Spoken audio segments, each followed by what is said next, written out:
Good afternoon and welcome to the Vermont Legislature's Committee on Environment and Energy. This afternoon, we're going to continue our discussion of H126. And our first witness this afternoon is Chris Campany. Welcome, Mr. Campany. Glad to be here.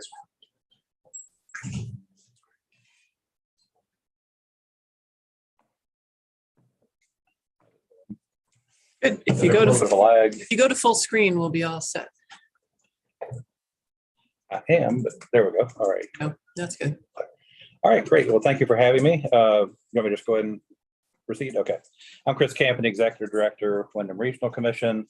I'm here to testify in support of H126. The Wyndham Regional Commission includes 23 towns in Wyndham County, Reedsboro, Searsburg, and Winhall, and Bennington County, and Weston and Windsor, County over an area of approximately 940 square miles. And I asked my GIS person to tell us how much of our area is already conserved. It's 26.4%. Oh. I guess we could get a little bit more precise than that. But our mission is to assist towns in southeastern Vermont to provide effective local governance and work collaboratively with them to address regional issues. I also serve as the chair of the Vermont Connecticut River Watershed Advisory Commission, which is the Vermont half of the Connecticut River Joint Commissions. And I serve on the Vermont Urban and Community Forestry Council, the Forest Stewardship Committee, and the Friends of Conti Executive Committee, and I'll get into that in a moment. Now, while the Wyndham Regional Commission has neither deliberated upon or taken a position on this bill, it is consistent with the goals and objectives of the Wyndham Connectivity Collaborative, through which the Wyndham Regional Commission is working with municipalities, the Agency of Natural Resources, and other stakeholders on the exploration of habitat protection and improvement policies and implementation strategies within the Wyndham region as a whole, and a roughly 90 square mile area in the southeastern quadrant, where you can see the red arrow of our region, which is a significant habitat linkage referred to as a Southeast Connector. If you look at the Staying Connected Initiative maps, you'll see that that's one of those critical linkages. And the reason why that one in particular is we call that one out is that western area, that's a lot of U.S. Forest Service and other lands, and then with Conti Natural Wildlife Refuge assuming ownership from the Nature Conservancy of Glebe Mountain, that's going to add another chunk in that western range.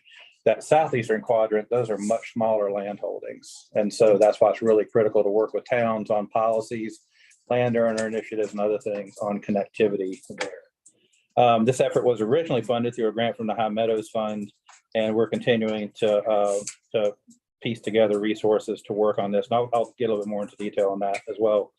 Vermont's principal planning goal is to plan development so as to maintain a historic settlement pattern of compact village and urban centers separated by rural countryside. That's in 24 VSA 4302. So just as we need to create conditions necessary to make compact settlement possible, prioritizing lands and habitat for conservation and developing effective policy and tools to protect and conserve those lands are essential. H126 calls for the development of a conservation plan and notes that the Secretary of Natural Resources shall solicit comment from various stakeholders, including RPCs. Now, because the state's 11 regions are where many state policy initiatives and programs come together, and because many towns rely on us for support of their natural resource planning initiatives, as well as town plan and zoning development, robust engagement with us would benefit the proposed conservation plan process and product. We plan for natural resources and water quality, land use, transportation, hazard mitigation, and energy, to name a few. We engage in Act 250 and Section 248 proceedings, serve as the GIS and mapping resource for our respective regions, and support municipal planning commission and conservation commission initiatives. Through our work, we have considerable knowledge of the landscapes and communities of our respective regions, right down to nearly every town, road, stream crossing. And the reason for that is one of the favorite things that we do for our towns at a very practical level are our municipal road and bridge inventories.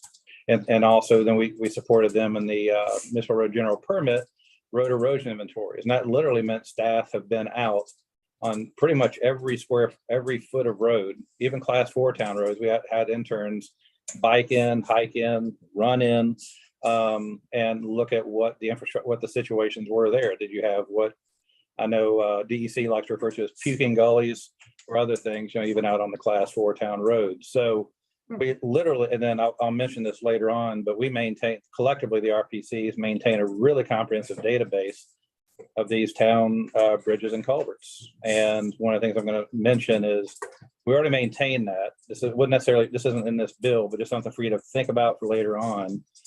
Might it make sense for us to train up staff? I think it'd be pretty straightforward, an aquatic and terrestrial organism passage through those things, and include those in our database. The state already has that in their database, but that may be something we want to look at. But because we are given the breadth and scope of our work and responsibilities, we are relatively unique among the other stakeholders cited in the bill. And to that end, I recommend the bill be amended to direct the secretary to collaborate with Vermont's 11 regional planning commissions as a group, not necessarily individually, in the design of the conservation plan and its implementation. Because almost invariably, a lot of this work will eventually fall to the regions to at least support or be engaged in. And it'd be, I think, helpful to everybody involved if we're involved in the design of the plan and implementation strategies up front, just because of the experience and knowledge that we have. Now, I'll note right now, the RPCs, the directors meet monthly. We talked about this bill briefly. Some RPCs are still considering it. There's, I would say, general support. There's some who have questions, but this specific provision, they all encourage me to bring up. A conserved land category that seems to be missing is habitat corridors, some of which may not be large in size, but are nonetheless critical to connecting habitat blocks. And these two guys are, I call them my trail cams, wandering through our property, which has Mill Brook, which goes through Townsend. Often these are stream and river corridors and associated wetlands, and may include bridges and culverts. And these are areas in need of protection by policy and regulation and/or easements, and by private and municipal landowner education and action. It may include improvements to bridges, culverts, and other built infrastructure to accommodate aquatic and terrestrial organism passage. I am glad to see, aquatic ecosystems included in the bill language, because oftentimes I think those may be not as well appreciated, because I think sometimes you think about an aquatic ecosystem, you think about an ocean or a lake, but like in our region, the West River, there are unique organisms, both plants and animals, including mussel species, that are unique to that stretch, to our stretch of the West River. And that's why both Nature Conservancy and the U.S. the U.S. Fish and Wildlife Service, the Conti Natural Wildlife Refuge, is interested in the West River because of those unique aquatic. I'm glad to see that in there. So I would encourage. Let's see. RPCs have the potential to provide both and benefit from data related to these information about these corridors. And to include these lands in our regional plans and policies, and use this information to the benefit of towns, their planning commissions, and conservation commissions. So to that end, I would suggest amending the section 2801 of the bill definitions to include habitat corridors, and adding language to item 5 to include habitat corridors among the other areas cited to be conserved. A possible definition of habitat corridor could be connections across the landscape that link up areas of habitat. I specifically suggest the term habitat corridors as opposed to wildlife corridors to reflect the movement of both flora and fauna through the landscape. Now, we're not talking plants getting up and walking, right? But just the way that they move through a landscape is the way, through seeds, or lots of different ways that they kind of move through a landscape. And as we experience greater climate change, it gives them a better opportunity to basically move their genetic material through a landscape as well. And I'd like to make a few other points related to the subject of the bill, if not necessarily the bill itself. RPCs can be a far more valuable resource for state land agencies than we are at present. I'd recommend they more fully engage with us in the development of their plans and projects, as we can provide valuable insight. And I have not reached out yet to Forest Parks and Recreation about this, but this could also include more engagement of RPCs in deliberations around the Land and Water Conservation Fund, similar to our engagement on the Urban and Community Forestry Council and the Forest Stewardship Committee. I'll note that at least our region serves as a resource for land trusts because of our local knowledge and the ability to make connections with towns and facilitate engagement with them. As I mentioned before, RPCs maintain a database of municipal bridges and culverts under a condition that is quite comprehensive.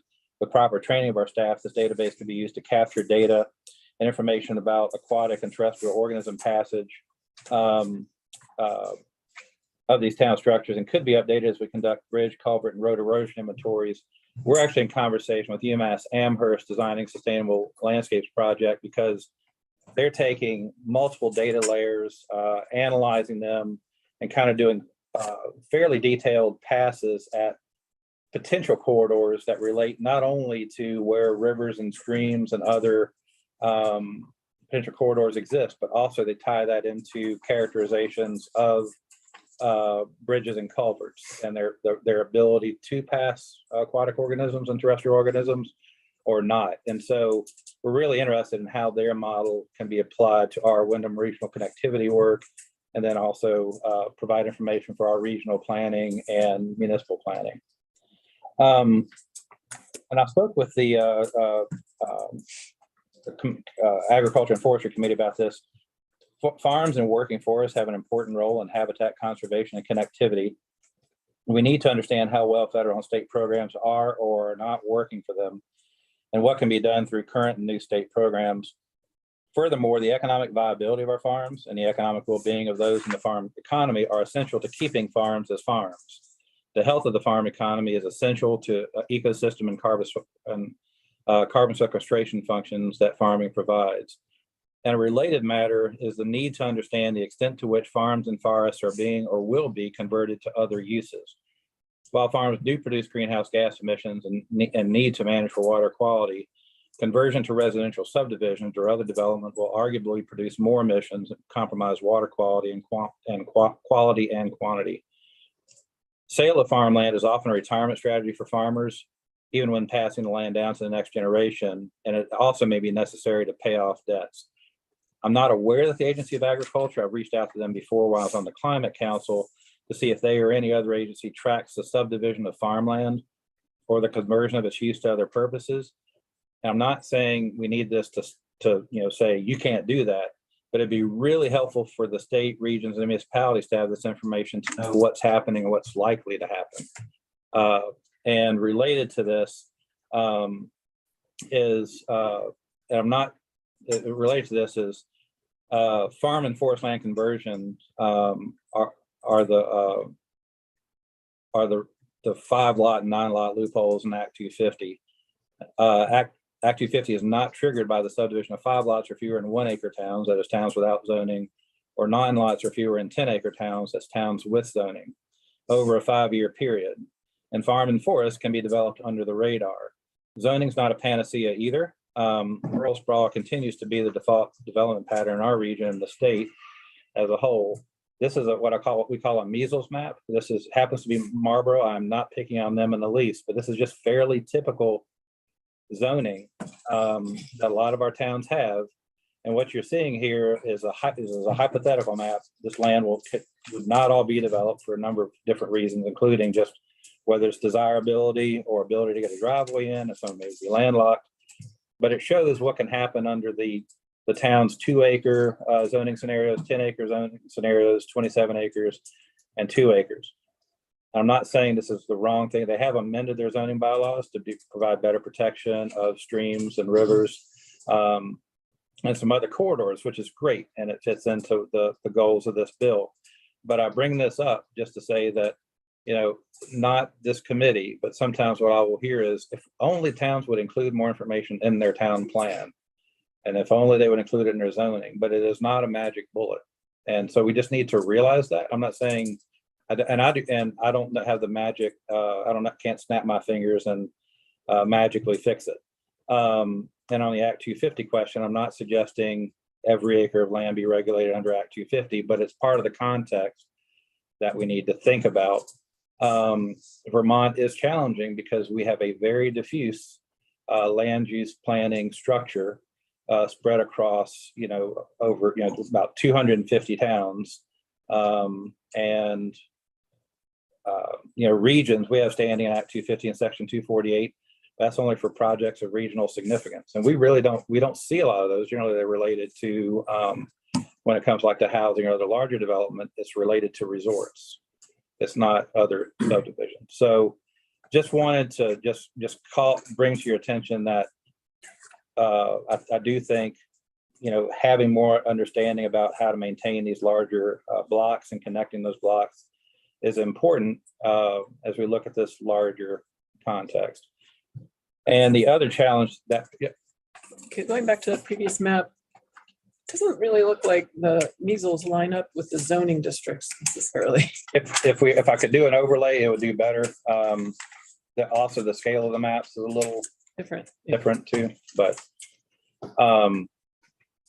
yeah, you can see like a good way to orient yourself is the red on the map. I think that's their village district and the way that lines up over on the other side. That's kind of my point. The village district looks very similar to the 2-acre district to the That's because it is 2-acre zoning in the village. village. Oh. It's hard not to have 2-acre zoning in the village when you don't have wastewater, because by default, then your zoning is pretty much practically it's 2 acres. And that's the next point I was going to make is if you look at that southeast quadrant, all those red dots, those are compact settlements, village centers without water or wastewater.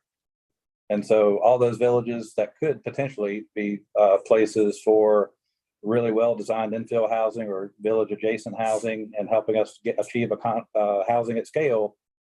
Until we actually have the infrastructure to support it, you can zone it all you like, but if you don't have the wastewater infrastructure in place, you're not going to get it. And so for a lot of our villages, you're not going to be able to add a single dwelling unit, accessory or otherwise, because on a half-acre lot in a village with septic and well shadowing each other, and then also with your existing, country stores, village markets and other things like that, where you need public water supplies, with all the other septic systems around and the shadowing, it's really hard for them to do anything that would intensify their wastewater production or their drinking water demands.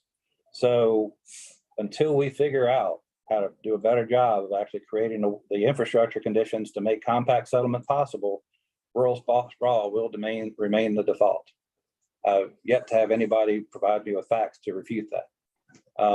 But right now, that where you can build, generally speaking, is in our towns with water and wastewater, and and there are some limitations there. And then our villages, which a lot of them are already walkable, bikeable, that create greater housing choice for seniors or other people who could really be well suited by multifamily housing units. And our villages, I think, we benefit from having really large houses connected to barns and other things. So you can do infill development with multifamily housing that fits really well within that physical context. And that then creates more people and pedestrian traffic for the businesses. It makes all the other goals of like the climate action plan, the comprehensive energy plan, our transportation plans, the state's primary other principal planning goals, compact settlements surrounded by rural countryside, is critical. It's also really, really hard. We've worked with towns on conversations, working with towns to have the conversation about pursuing wastewater. And then we have a community that actually has a grant to put in 2 village wastewater systems, but they're struggling within the larger populace to convince the town to actually take the money that they've now gotten. And so we're working with them, and this can take many, many years. It's not an engineering problem, it's a planning problem. And we really need to have more conversation statewide about this is not just about providing some people with wastewater systems and other people without it. This is about village vitality. It's about the health concerns of the people who live in these places, which were designed and came to be before when we used water very differently, and how it relates directly to housing and housing at scale. Habitat for Humanity and other kind of one home solutions are great, but we're in a crisis mode. We're past crisis mode.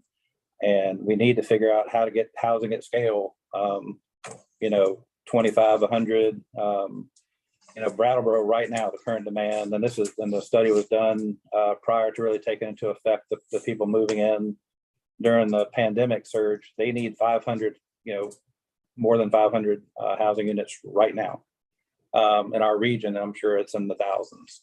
But we're still talking about, where can we do accessory dwelling units here and there? And if you're in a village, generally speaking, it's going to be really difficult to do that. Sorry to riff on that, but to my mind, this is absolutely the flip side of the coin when we're talking about land conservation. Because otherwise, the only place you're going to build is large lot, single family home development on a class 3 town road. And these days, with the prices the way they are, even if that is for a manufactured home, which may be less, or a tiny home or something else, that is not an affordable housing solution. And I'm not talking subsidized housing. I am talking about just affordability. Thinking about it as what any household would spend 30% of their gross income or less in a given month on housing. And right now we're set up for, a really unsustainable situation. And I'm really concerned that as dairies go out, as we're having structure trouble in the forest sector, as family sector, and as we start seeing property transfer between generations and people want to sell, you're going to see more and more subdivision of these larger parcels and further rural sprawl. And I don't have the magic wand to wave to fix it, but it's a challenge.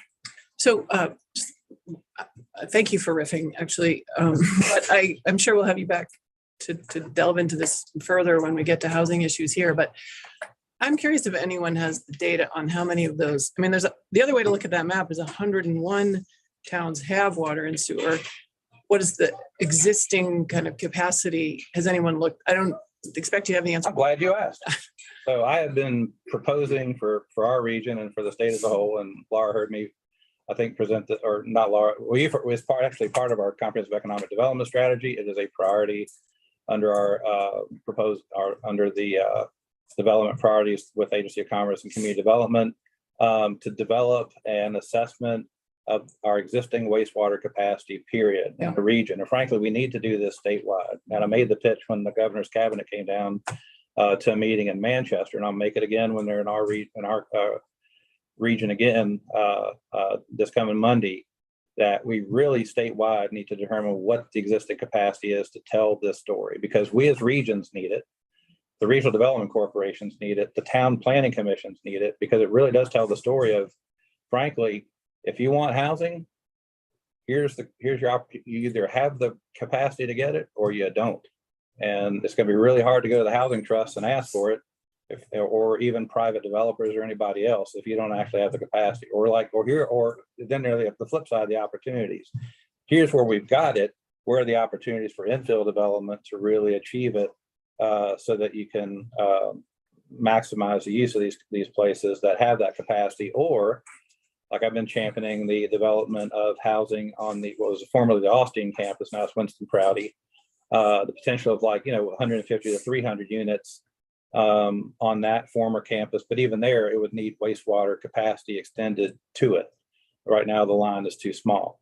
And so, how do we get funding put in place to make that happen? So I'm thrilled you asked that question. Happy to talk about it more. I'm sure others have lots of opinions on it as well, but I think it really, really, really benefits the state to have that work done. This is more than just what it was. Just going to take some fairly serious staff time. I've been trying to reach out to universities and others, even classes, to see if they might be able to do it. But I think it could be done using existing data. It's not like you need to be out there doing, boring holes in soil and seeing what you've got. It's literally, I have a whole proposal. I will send it to you. Great. I don't want to go too far down the housing rabbit hole, but if you have a question, Representative Stern. Thanks, Madam Chair. I just had a follow-up. You said there's a town that has received the grant funding, but the town is struggling to get the residents to say, let's do it. Is that because there has to be a match, or? It's real now. And so they've got the funding to do the engineering studies and do the design and engineering and actually implement the project. But now the question is, okay, so what land in the village and around the village can you use because we're talking these days, right, about distributed soil-based systems. And so now the challenge is, on what land can you put that distribution system, and what decisions does the town have to make to do that? And so, it puts the select board in a challenging position. Sometimes select boards aren't necessarily signing up for making those kinds of like big infrastructure decisions, right? They're more about developing budgets, implementing budgets, not making these big decisions. And so I'm not knocking them at all. I mean, I've seen this not only in Vermont and else, multiple of our towns elsewhere too. It's just now the funding is there. And so sometimes you don't pay attention to it until it's in your hand. And so even though you may have been discussing it as a community for years and it's been discussed in multiple plans and other things, now you got it. The dog caught the car, and now you got to figure out what to do with it. And so it's So it's not so much NIMBY or something, or it's the complexity of it. It's a complexity of it now, and it also, right, it restarts the conversations that the town had once before.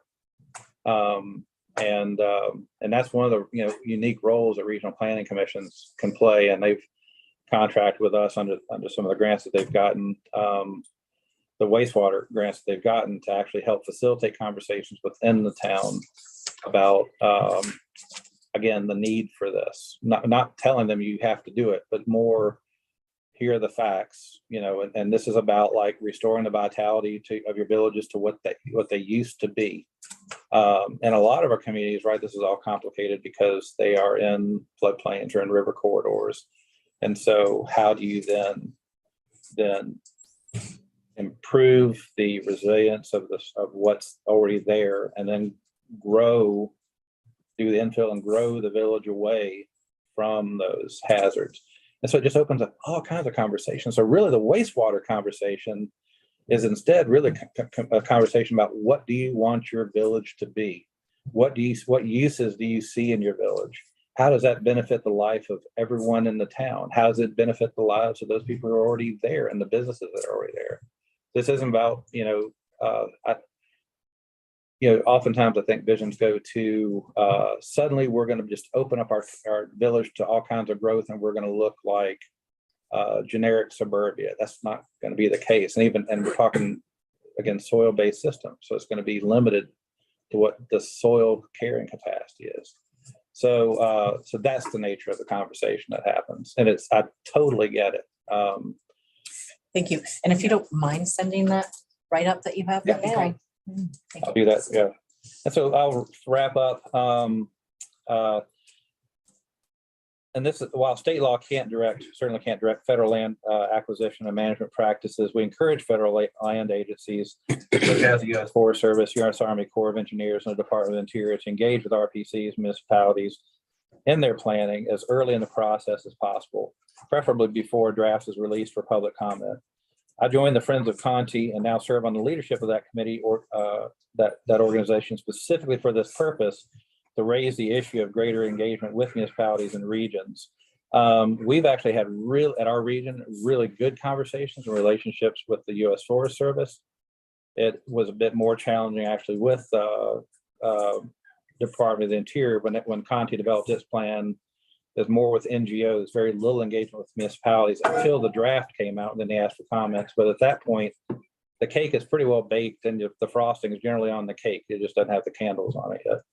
In our region, there seems to be general support for access to the public that federal lands provide, but there are always concerns about what the impacts would be of removing lands from the tax roll and the insufficiency of payments in lieu of taxes. Towns do still have costs associated with these lands, including maintenance of town roads that are used for public land access and provision of emergency services. As Laura knows, in our region, 2 towns, Somerset and Searsburg, have incredible recreation assets, lots of access to public lands, but they really don't have that many outdoor businesses. And so to them, when you start talking about increasing outdoor access to those lands and recreation, what they look at it as is increased maintenance of their town roads to get to those places, or increased emergency service needs. Somerset has a population of 6, but people get hurt there that don't live there, right? So they have to figure out how do we pay for that. And so that would be that's another whole conversation, but it's again part of the piece, I think, when we were talking about conservation strategies. How do we work better with our federal partners, engaging with the municipalities to really come up with solutions that work well for all the communities involved. And that's it. Thanks for your time. Thank you for your testimony. Do members have any further questions? Oh. Representative Torrey. When you were talking about connectivity and the time and information you all have gained from doing your road and bridge inventories, does that include things you've observed about invasives along roadsides? Yeah, well, in fact, our staff have to protect themselves against them, right? Like a giant hogweed and other things. So they're all wrapped up where we know that it is. We don't. So we could do more potentially around tracking, but this is generally like structure by structure. So like knotweed and other things are going to be growing up that whole corridor. They tend to probably exist around these structures more because those are natural places where you're going to get scour and opening up of soil. And so as things get carried along, you're going to see more things growing around those. Just like that's why you see stuff along roadsides, right? They get carried by cars, they get the soil is more disturbed there. So yeah, so we could probably do more there. We do work on endangered species, been doing a lot of outreach, especially to our transportation planning initiative programs with a road foreman on Emerald Ash Borer and preparing for what's coming on that. Thank you. Right. Up, we have Trey Martin with us. Vermont Housing Conservation Board. Welcome. Thank you very much. I'm going to, Catherine, if you're ready for me to share screen, I'll go ahead and do that. Go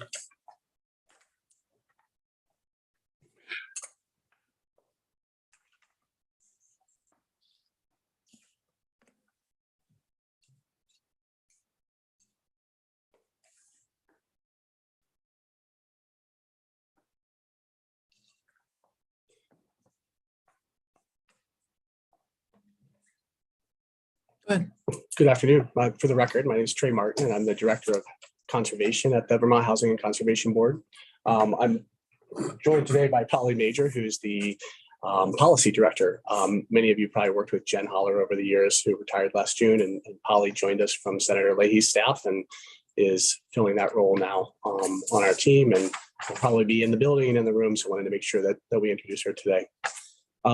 We are here today, though, to talk about H126. I would like to offer a couple of comments about the transition from last year. There was a bill, very similar bill or almost identical bill that did pass through both bodies, but wasn't signed by the governor. And I wanted to talk a little bit about some work that VHCB and our land trust partners have done in the interim since last summer. But before I get into that, I thought it might be useful and maybe useful for me too, to just do a very quick intro of VHCB.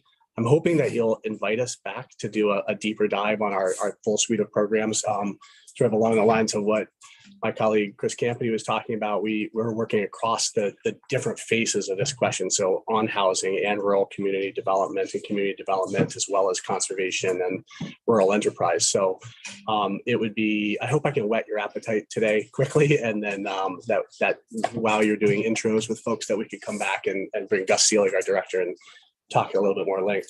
But today's topic really is conservation. So I'm mostly going to focus on that. The picture behind me, on this first slide is from the Bird Mountain Wildlife Management Area in Ira and Poultney, Vermont. I think it's what people think of when they think about conservation. This was a really large addition to the wildlife management area, over 2,800 acres. There were multiple funding sources, including VHCB trust fund, federal funds, local funds, that resulted in this, what was one of the largest unbroken forest land tracts left in the state being added to that preserve. That means that you're getting all the benefits of wildlife connectivity or habitat connectivity, as Chris referred to it. You're getting recreational benefits, you're getting the amenity value of having that resource in the community, and you're getting it at a huge scale, a landscape level scale. That's an example of a very large project. You can see VHCB's statutory mandate here on the screen. You can also see the Equinox Highlands down in Bennington County, a little south of Bird Mountain. And this is a very large project that VHCB undertook several years ago. And you can see the statistic there. It's among the 450,000 acres that VHCB has worked with partners to conserve since 1987. There are a lot of goals when we set about doing conservation work at VHCB. I talked about a few with respect to the wildlife management area, but here you're seeing a place that's very rich in habitat and biodiversity. It's another spot where there's a protection of an intact forest block. This also gives us, many of the other values that unbroken or interior forests hold, including climate resilience, carbon storage and sequestration, recreational benefits, which are often translated into economic benefits for the communities that they're in. This section here, referred to section 302 of our enabling statute, describes the eligible uses for the Housing and Conservation Trust Fund. You can see that behind me, as well as the allocation system. How do we decide how to allocate between housing projects and conservation projects? And you can see the statutory framework there. You can also see a couple. I don't know what program you're in, but if you could go to full screen for the slides, it would make them more readable for us. It's possible. I would do that in PowerPoint. I'm not sure. I don't know what, I don't recognize that, but you can, if it's, We'll do it. How's that? yeah, Yes, did it. yes, All right. thanks. If you hadn't asked, I wouldn't have learned something new, which is really exciting for me. What program are you? Master of Technology. I'm in PowerPoint, Oh, but I was in a PDF version of it, so I thought I was in the full screen. But I'm glad you can see this better, and I hope it's legible for folks at home as well who might be tuning in. Pictures here. One, the top picture is Green River Reservoir, which probably if you've been over there and enjoyed paddling or camping on the reservoir, you know what an important conservation addition that was to the state. Below that, you can see a Scutney Mountain, and there's if you really zoomed in, you can see the text there, which is from an article entitled "The Town That Saved a Mountain and the Mountain That Saved a Town." And it really speaks to again, like I said, the interconnection between economic health of our rural communities and the conservation projects that help to draw visitors to those places. Keep going here. Lily Pond Highlands is what you're seeing here. This is in Athens, Brookline, and Townsend, Vermont. This is a project that conserved over 500 acres. It had been managed for timber, but both the management plan before conservation and afterwards focused on retaining stands of uneven age forest that provide habitat. This was a place that was rich in habitat for moose, for bear, Cooper hawks, a number of really important species that we like to see foresters and loggers protect in the practices that they use on our working lands. Water-based conservation is a big part of VHCB's mission. So the Morgan Street wetlands in Bennington is just one example, but we're working across the state. We protect waterways and watersheds and watershed health in conservation on farmland. We protect those waterways and conservation on forest land. And sometimes we just protect resources in communities that are valuable. You can see the paddlers here. Bennington, who are using this, was a connection from a site where there's a lot of affordable housing in Bennington. It was a really important place for locals to get out and enjoy the spectacular views and opportunity to be out on the water. Huntington Community Forest, another really fun project. Here you can see all the kiddos. So in addition to recreation for adults, recreational opportunities or outdoor education opportunities are something that we're looking at when we're working with, especially on community forests or town forests, is what's the utility of this project for the town, for families, for the schools, for kids to get out there. There's some great projects around the state where you can see that the community has gathered around the resource, and that it's not just the use and enjoyment of it, but the value that you get out of contributing to that planning, to that work that stewards the property, and to then the benefit of seeing the next generation be able to enjoy that space. A lot of work at VHCB with a number of different critical partners to protect our farmlands in Vermont through the acquisition of development rights. This is a map just in Addison County. You can see the VLT conserved land and land conserved by other organizations by the color code there. Again, if you zoomed in, it would be easier. But the opportunities for multiple benefits when we conserve farmland are so important to stress. It's not just protecting the land base that produces our food, which Chris spoke very eloquently about before I sat down. There's opportunities for carbon storage and sequestration. A lot of the forest land that, for example, Vermont Land Trust has conserved over the years is on working farms. So there are large parcels that have areas that are in farm production, but are also, large forest blocks as well that are protected or even managed towards older growth goals on those farmlands. And then over the years, the number of acres or linear feet of streams, number of acres of wetlands or linear feet of streams that VHCB has helped to protect when we protect farmland is it's truly staggering, because we at that point of conservation, when we're often working at that intergenerational transfer point to protect something in perpetuity, we're able to inject more funding into a deal sometimes to permanently protect a wetland or protect with buffers that go beyond what's required by law, the farmland, which meets a lot of our goals in statute and the goals that we have for clean water in the state, but also helps farmers by at that point of transition, making sure that they have the funds to either pay down debt or to transfer it to the next generation with enough money to restart operations. And so the last thing I'll say before I transition more to the bill and some of the work VHCB is doing is about the Schwenier family up in Highgate. This is one of the best stories that I've heard since coming to VHCB last year about farmland conservation. This is a multi-generational family that VHCB began working with in 1999. You can see the little picture inset there of what the farm looked like before they began working with VHCB and the Natural Resource Conservation Service, within the federal government. And over the years, they have done so much they've been like the poster children, or the all-stars of NRCS and the number of programs they've accessed and the number of great things they've done with that land, which includes clean water work, carbon storage and sequestration, high yield, soil quality.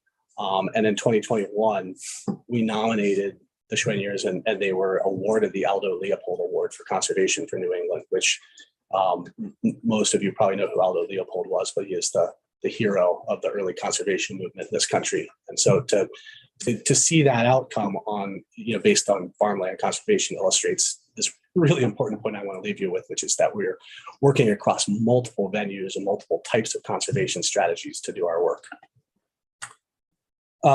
Clean water, I mentioned that earlier, but in addition to direct water conservation, we're also under Act 76, one of the clean water service providers. So in the Memphremagog Basin, VHCB is doing managing the formula grants to do extra regulatory work to improve watershed health. So not what's required by law, but investments that will help to meet the TMDL goals beyond those projects.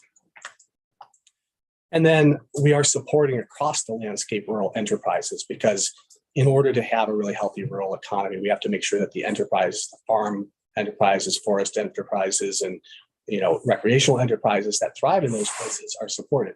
So our Farm and Forest Viability Program and our Rural Economic Development Initiative programs have a tremendous impact on the ability of those businesses to thrive, which helps to protect that landscape in its unconverted state.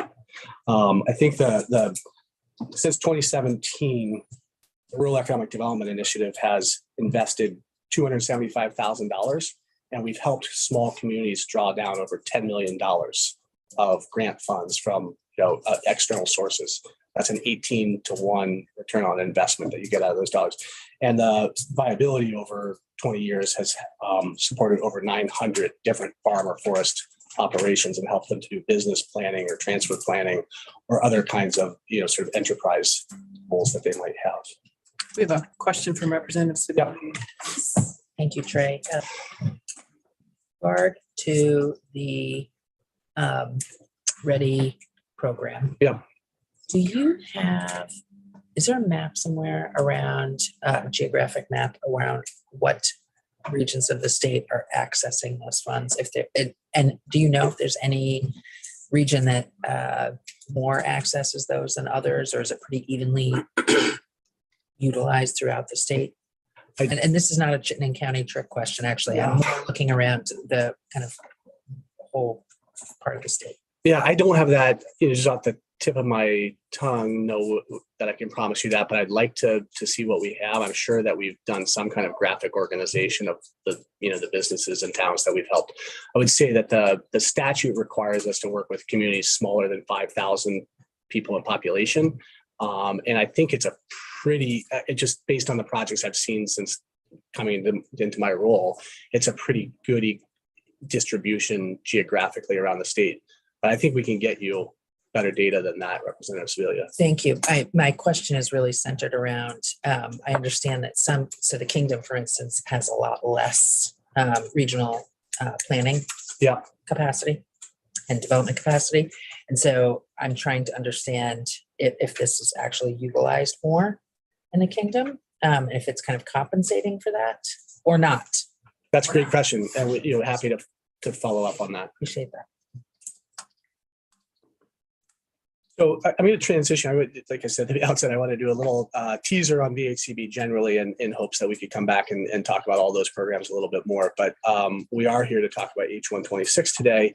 And we testified, Gus Seelig, our executive director, and I testified last year in support of H606. And I'm here today to testify in support of H126 because of the really important goals that it would establish to drive our work. I don't see a scenario where having statutory goals that broadly and robustly encourage the state to invest in the many values that you get when you conserve and protect land.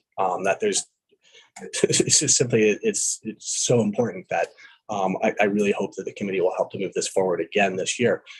I also wanted to talk a little bit about what happened in the interim time, because after the end of the session and the veto of the bill, the VHCB reached out to our partners in the land trust community and asked if they would like to proceed, if we were willing to convene the partners and to fund and provide capacity to move that initiative forward before the next session, would they be interested in VHCB exercising its convening power to do that? And so we have been working since last June to establish a process to pick up where that bill left off and move it forward in a robust and thoughtful way, and to really think broadly about the goals that the bill had, but also to think in terms of a lot of the practices and the examples that I showed you about the conservation work we do. So we've every initiative needs a name. So what we've been calling this the Conservation Strategy Initiative. And at this stage, we've worked really well with partners to flesh out our goals and a process that I'm going to walk you through right now. I think it's one that would dovetail really nicely with the legislation that you're contemplating, what you're contemplating, if you will. And so you can see the goals there. I think what I want to highlight for you is the bolded language at the bottom is that the work we do is about protecting, maintaining, and enhancing healthy, ecologically connected and functioning natural and working lands. That's the long-term goal that we have. That's what Vermont Conservation Design is about. It's what the Biden administration's initiatives around America the Beautiful and Staying Connected are all about, is maintaining almost a matrix approach to landscape management that begins with small compact settlements surrounded by working farms and forests, surrounded by recreation lands, then ultimately up into longer forests that are managed for longer term goals, old growth forests and forest reserve category type forests.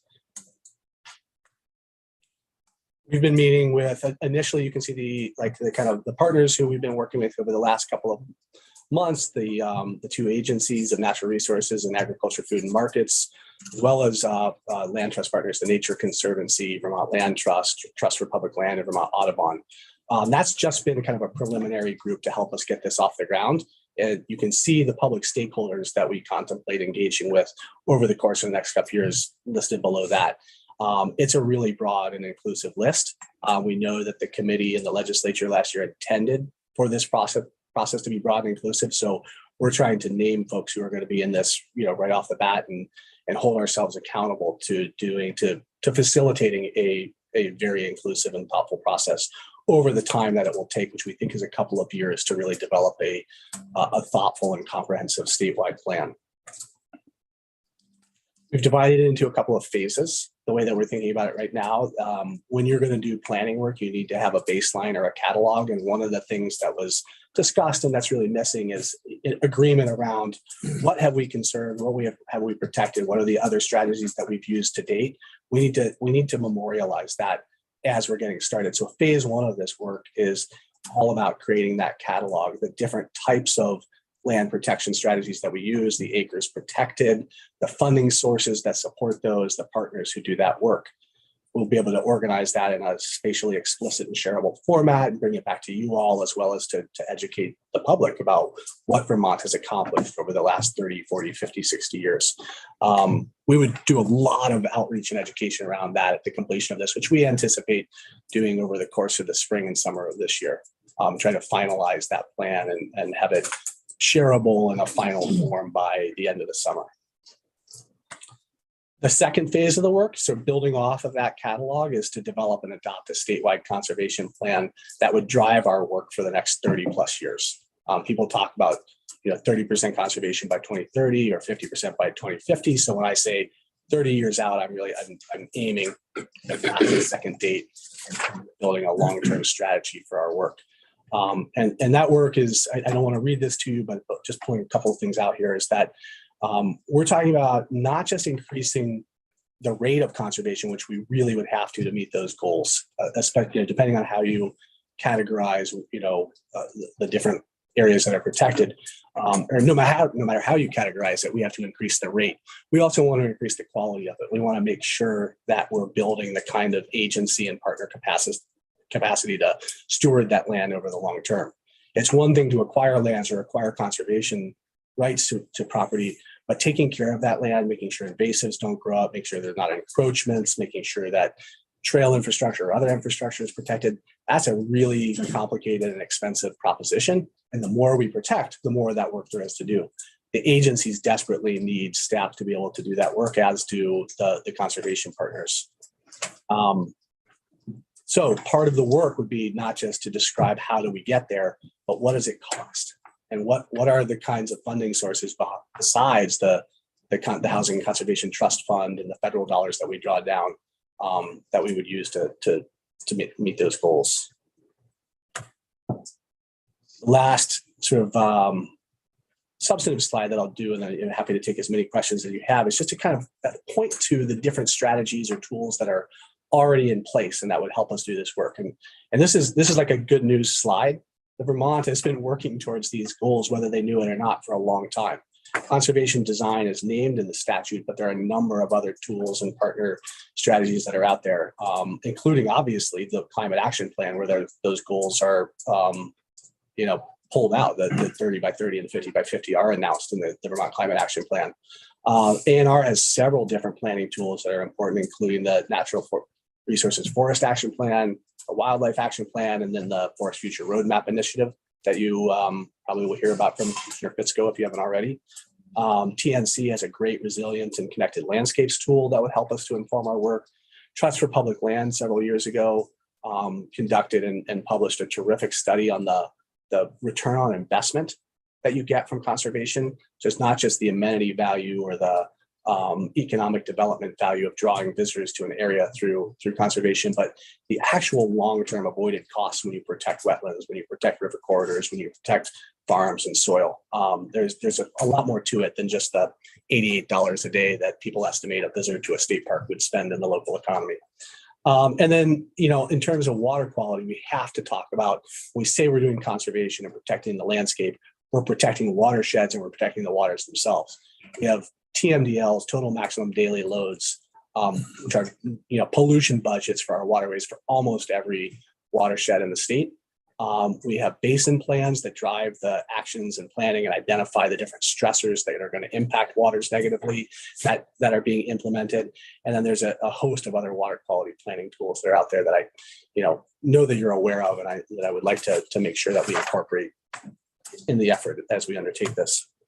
Finish up with another great photo. This is, I think this is one that Heather Furman at TNC took and shared with us.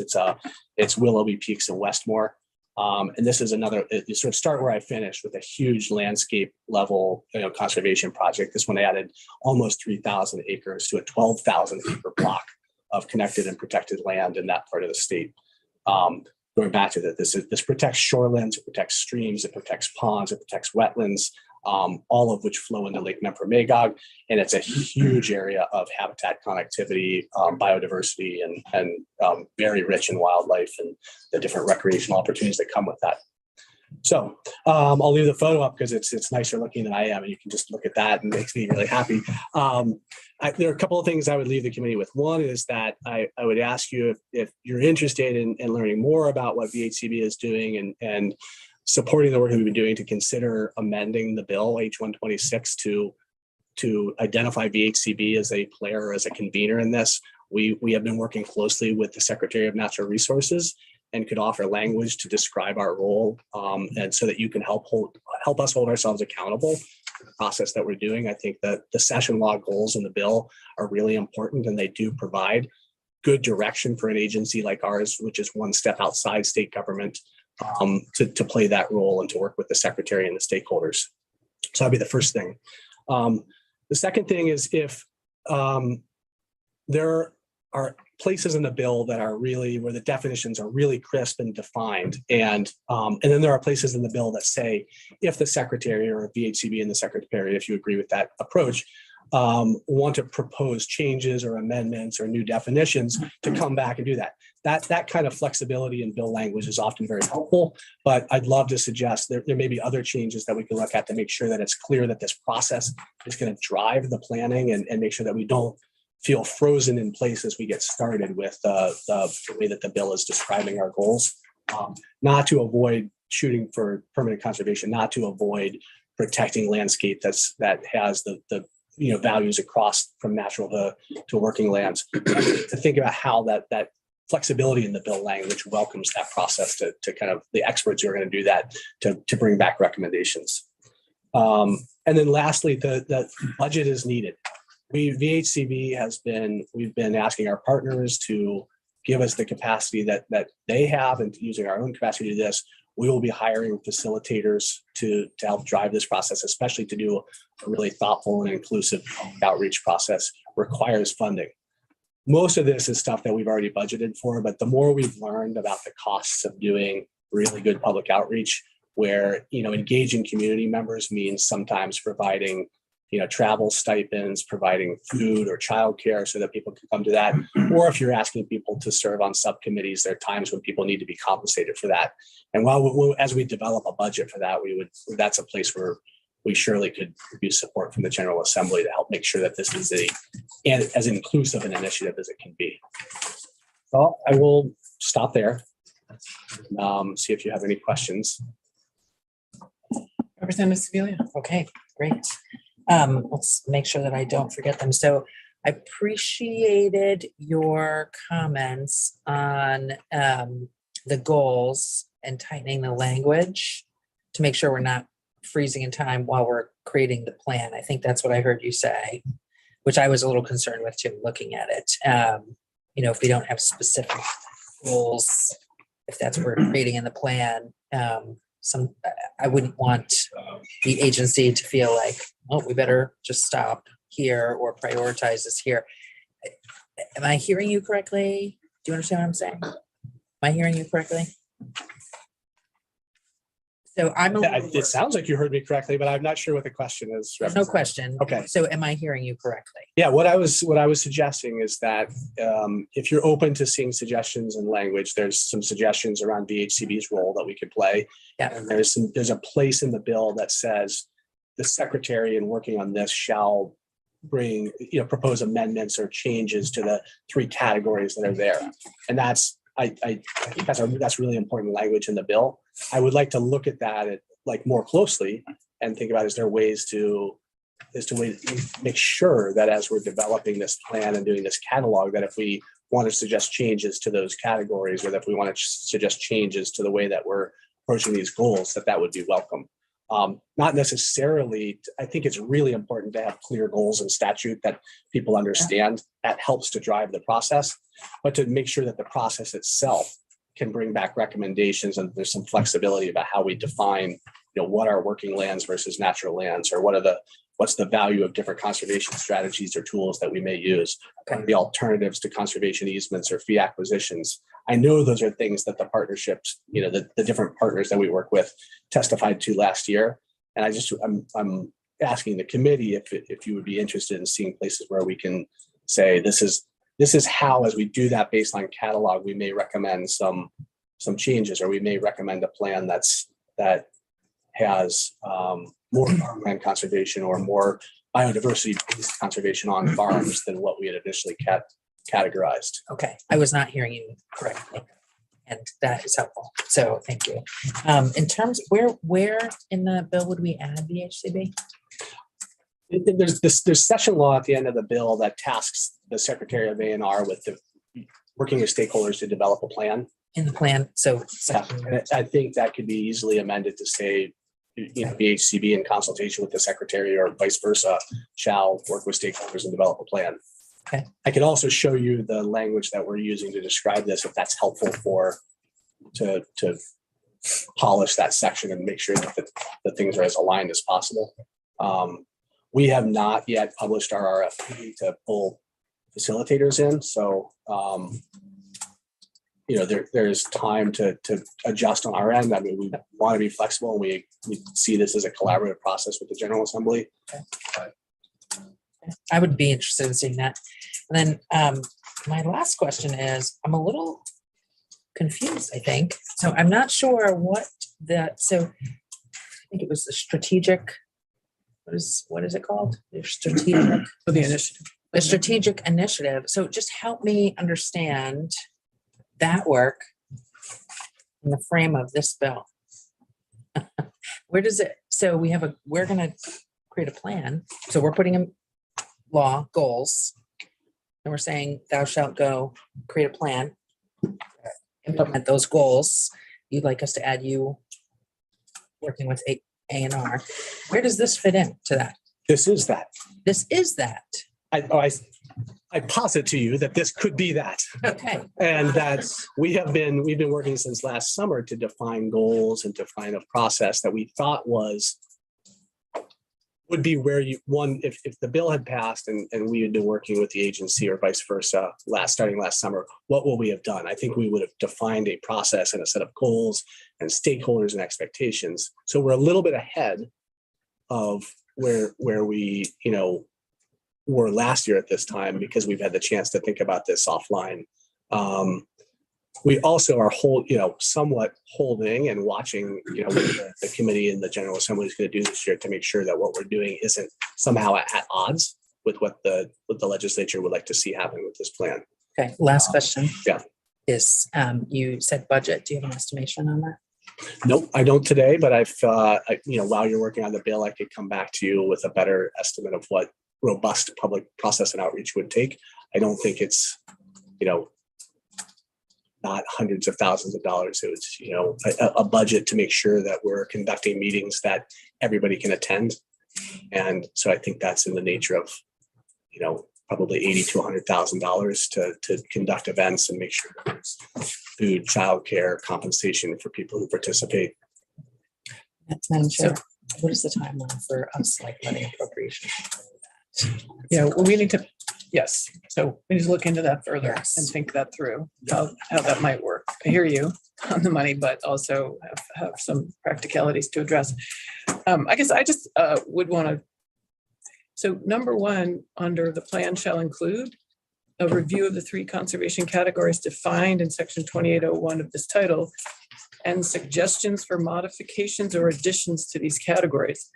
That's Feels like what you're saying is already in there to me. yes. That's the language I was alluding to that I think is really good. So you're not asking for a change there. You're saying, No, okay, but I wanted to review, if you like what we're describing in terms of a process and an approach to this work, I wanted to go back through this and say, are there any other places where we would scaffold around that language and make sure that it's clear that that's going to be part of the initial looking at those 3 categories, looking at the body of the catalog of conservation that we develop and saying, does that do we anticipate that we need more flexibility in there? The answer may be no. The answer may be that we would suggest a few other tweaks in the definitions in the bill to contemplate that work is going to be broad, and we are going to come back and say, these are the things that we found when we went and looked. There's this many of this kind of acre, and this many of this kind of acre, and in order to increase that, we need to do X, Y, and Z strategies going forward.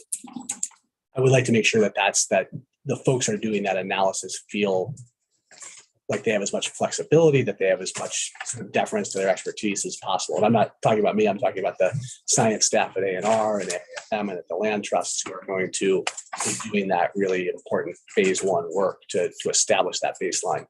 And I think that's why I wanted to draw a circle around that language. I think that's really helpful. And if it's clear that the expectation is that that's kind of step one, then that gives me a lot of comfort as a manager helping to supervise this work. I think it is step one. Yeah. Definitely in there is step one. Yeah, I think it was enumerated as a one. It's number one, yes. Representative Stebbins and then Morris, but I also want to be very careful about the time. We have another witness and probably need to stand up for 5 minutes, so. Thanks, Madam Chair. Hi, Trey. It sounds like VHCB is the lead in this initiative that you've been working on over the summer and the fall. Right now, I think the bill is drafted as sort of A&R as the lead. And if you don't feel like you can answer this question in a way that feels comfortable, that's fine. But I'm just wondering if there would be any issues if it was A&R, or if you think it would be more helpful to have VHCB maintain the lead. Because even in terms of some of your language that you said, for language changes, you said it could be VHCB does along with partnership with A&R. So I'm just trying to get a better sense there. I would recommend naming VHCB as the kind of the primary convener, because that's the role that we often play both with the land trust community and with the agencies. That not all conservation that happens through VHCB, but where we're positioned as an instrumentality of the state is in that space between the inline agencies and the land trust community that's doing a lot of this work, as well as the communities, regional planners, and other folks who are supporting it. So it strikes me as being very logical to say that. It also strikes me as being logical to name A&R, VHCB in consultation with the secretary shall, because you'll hear more from them. I think they're on the witness list for next week about the variety of different land protection strategies and tools that they use. So they're obviously a critical player, but they have in conversation with the secretary over the summer. They were excited that VHCB was willing to step forward and that we have the capacity to do this, and that we have the trust of people around the table to come together and move it forward, including Secretary Moore and her team. And they've been engaged in your process. Absolutely. So far. They have by far the most number of staff people participating in the central office and the departments of Fish and Wildlife and Forest Parks and Recreation. Yep. And, that's where I was the deputy secretary of A&R for a number of years in the Shumlin administration. The science staff at A&R are superb and really important to this effort. They have they have a lot of the data that we need, and what they don't have, the land trusts do. And A&R will be here on Tuesday afternoon. So Representative Morris. Thank you, Madam Chair. The quick questions.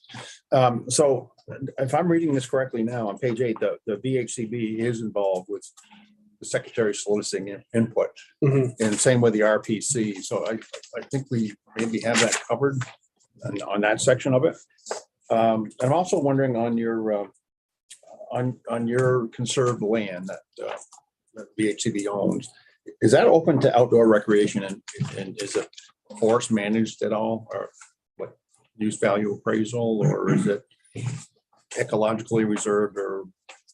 Yes to everything you said, except the word owned, because often the way that these deals work is that what we're purchasing and often almost always co-holding with a land trust are the conservation rights to a parcel.